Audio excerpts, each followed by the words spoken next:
একটি ছোট্ট গ্রাম উত্তর 24 পরগনার দেগঙ্গা ব্লকের ময়না। এখানে বাস করেন অপরূপ বৈদ্য।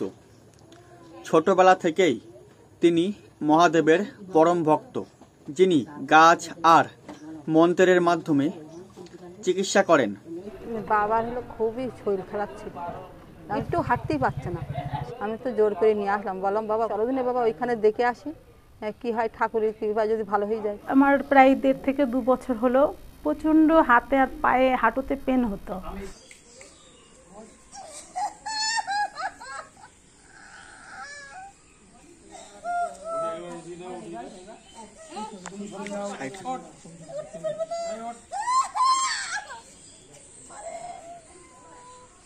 আমি স্কুলে জব করতাম, এই ব্যথার জন্য ছেড়ে আসতে হয়েছে।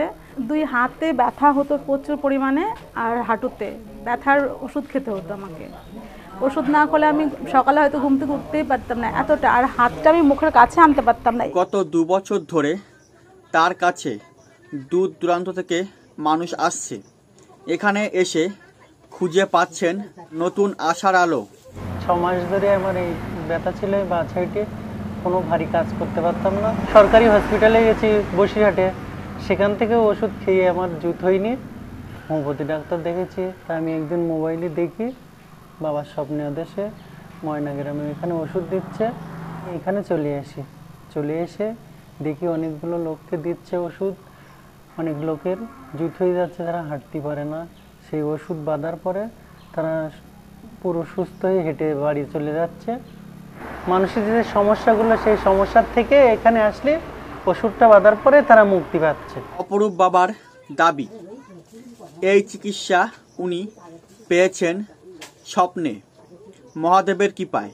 এই গাছের ওষুধ ও মন্ত্র এ যেন ঈশ্বরের আশীর্বাদ। কিন্তু এমন একটি সময়ে যখন পশ্চিমবঙ্গের স্বাস্থ্য ব্যবস্থা দ্রুত উন্নত হচ্ছে, তখন প্রশ্ন ওঠে এই ধরনের চিকিৎসার প্রয়োজন কেন? আমি এখান থেকে বাবার কাছ থেকে ওষুধ নেই। প্রথম ওষুধটা আমি যখন বাঁধি তখন ব্যথাটা অনেকটা কমে গেছে। যে যন্ত্রণাটা হতো সেসব যন্ত্রণা আর হচ্ছে না, অনেকটা কমে যায়। 2বার ওষুধ বাঁধার পরে হালকা হালকা একটু ব্যথা আছে, 3বারের বার আমি সুস্থ হয়ে গেছি। এটা পড়ছে আমার ওই ইসের জন্য, গ্যাসের জন্য। আমি যখন 9-10-এ পড়ি তখন থেকে আমার গ্যাস। আমি গত যে সোমবার, তার আগের সোমবারে বাবা দিয়েছে আমাকে। এখন মোটামুটি সেই ঢেকটা নেই আমার আর কি, বুঝছেন। এই আগে ছিল ব্যথা ব্যথা সব ছিল, পায়ে টাল খাচ্ছিল, এখন টালটা এখন আছে, ব্যথাটা কমে গেছে, ব্যথা নেই।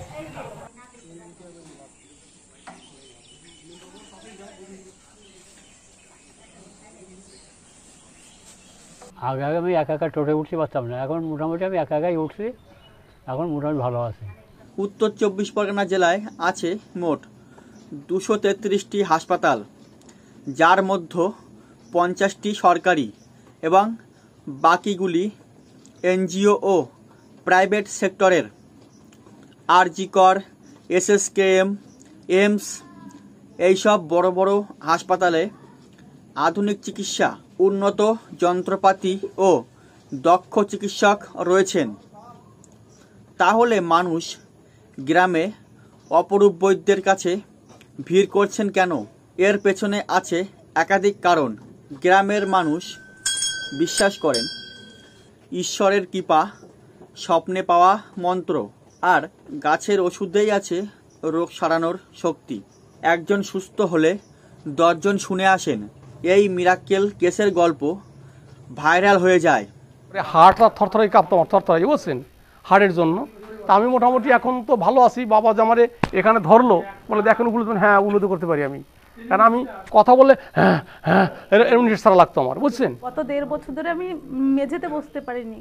সেখানে মেঝেতে উঠলাম উইদাউট সাপোর্টে। প্রথমে সাপোর্ট নিতে হয়েছিল, কিন্তু পরে উইদাউট সাপোর্টে আমি বসলাম। অপরূপ বৈদ্যের চিকিৎসায় হয়তো মেডিকেল সায়েন্স নেই, কিন্তু আছে বিশ্বাস। এই বিশ্বাসই মানুষকে টেনে আনে। তবে পাশাপাশি এই প্রশ্নও জরুরি, এইসব চিকিৎসা যদি আধুনিক চিকিৎসার বিকল্প হয়ে দাঁড়ায়, বিজ্ঞান আর বিশ্বাস এই দ্বন্দ্বে মানুষ কোথায় দাঁড়িয়ে? মানুষ আসছে কি, মানুষ আমরা এতদিন আমাদের আত্মীয় স্বজনের মধ্যে নেওয়া করতাম, এই তো বছর 2-এর একটু বেশি সময় হচ্ছে ভক্ত বেশি হচ্ছে বা জামাজানি বেশি হয়েছে। বাবা ওষুধ দিয়েছে, আমি ওষুধ দিচ্ছি, ভক্তরা বলবে তো আমি সুস্থ হচ্ছি কি না হচ্ছে। মানুষ যেগুলো বলছে যে এখানে ওষুধ নিলে সুস্থ হয় না, ওইগুলো ভুল কথা। আমার নিজের তো জুত হয়েছে, ওই জন্যে আমার বিশ্বাস বাবার এই ওষুধ বদলে সবাই সুস্থ হয়ে যাবে। স্বপ্নের ওষুধ সত্যি কিনা তা হয়তো বিজ্ঞান ব্যাখ্যা করতে পারবে না, কিন্তু সমাজ, প্রশাসন, স্বাস্থ্য দপ্তরের উচিত এই বিশ্বাসকে সম্মান দিয়েও স্বাস্থ্যসেবা যেন পৌঁছে যায় প্রতিটি দরজায়। আমার এখানে যে ওষুধ দেওয়া হয় সেই ওষুধের গুণাগুণ বা কাজ, সেই কাজটা বিচার করে কে? ভক্ত। এই ভক্তরাই যদি আমার থাকা না থাকা নিয়ে প্রশ্ন তোলে, তারাই করবে। আজকে ভক্ত জানে ওখানে কাজ হয় কি না হয়, সেই জন্য আজকে হাজার হাজার ভক্ত এখানে আসে। চিকিৎসা কেবল শুধু ওষুধ নয়, বিশ্বাসও। তবে সেই বিশ্বাস যেন ভুল পথে না নিয়ে যায়, এটা নিশ্চিত করা আমাদের দায়িত্ব।